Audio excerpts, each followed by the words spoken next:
जब कायदे आजम जिंदा थे, नौजवानों सुन लो, तो कायदे आजम ने पाकिस्तान का जो पहला वजीर कानून बनाया था उसका नाम था जोगिंदर नाथ मंडल, हिंदू था। और उसके पास सिर्फ लॉ मिनिस्ट्री नहीं थी, कश्मीर अफेयर्स की मिनिस्ट्री भी उसके पास थी। पाकिस्तान का पहला वजीर कानून जोगिंदर नाथ मंडल एक हिंदू था। तो अगर पाकिस्तान के कानून की बागडोर कायदे आजम ने एक गैर मुस्लिम को दे दी, हिंदू को दे दी, तो इसका मतलब है कि पाकिस्तान में तमाम पाकिस्तानी, ख्वाह उनका ताल्लुक किसी भी मजहब से है, वो पाकिस्तान के आइन के मुताबिक बराबर है।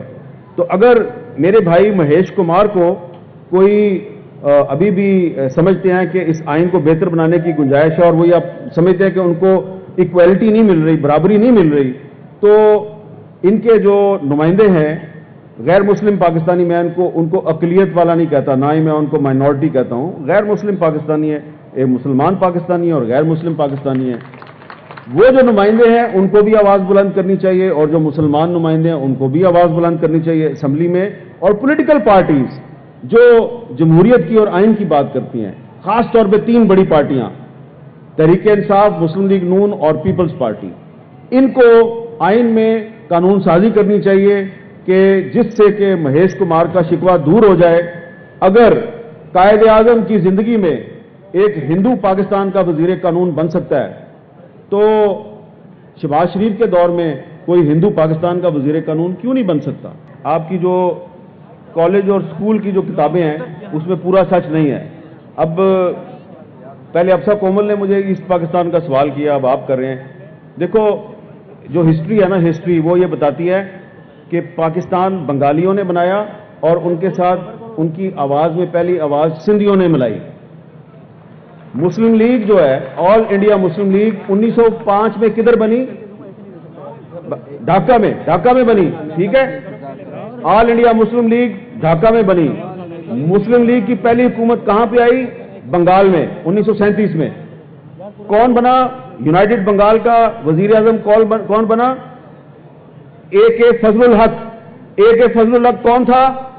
23 मार्च 1940 को लाहौर में पाकिस्तान रेजोल्यूशन ए.के. फजलुल हक ने पेश की और सिंध असेंबली पाकिस्तान की पहली असेंबली थी जिसने पाकिस्तान के हक में करारदाद पेश की।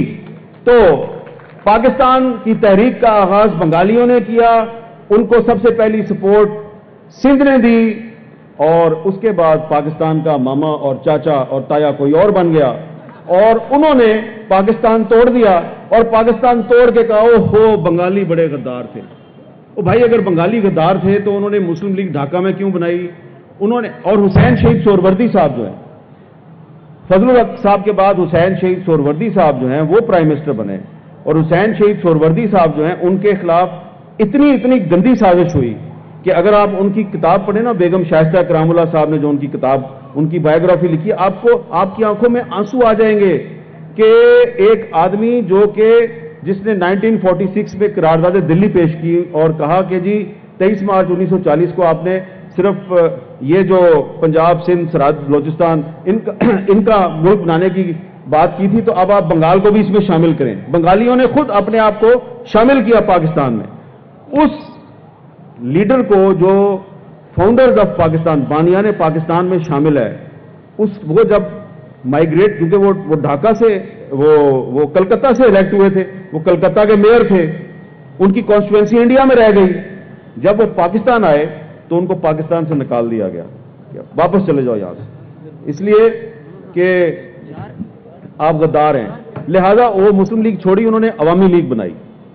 वो जो अवामी लीग थी, जो आज बांग्लादेश की हुक्मरान जमात है, ये अवामी लीग हुसैन शहीद सोहरवर्दी साहब ने बनाई थी और शेख मुजीबुर रहमान हुसैन शहीद सोहरवर्दी का वर्कर था। तो जिन्होंने पाकिस्तान बनाया, आपने उनको गद्दार करार देके पाकिस्तान से अलहदा कर दिया और आज जब आपके पास कोई दलील नहीं आती तो आप कहते हैं वो बंगाली गद्दार थे। इसलिए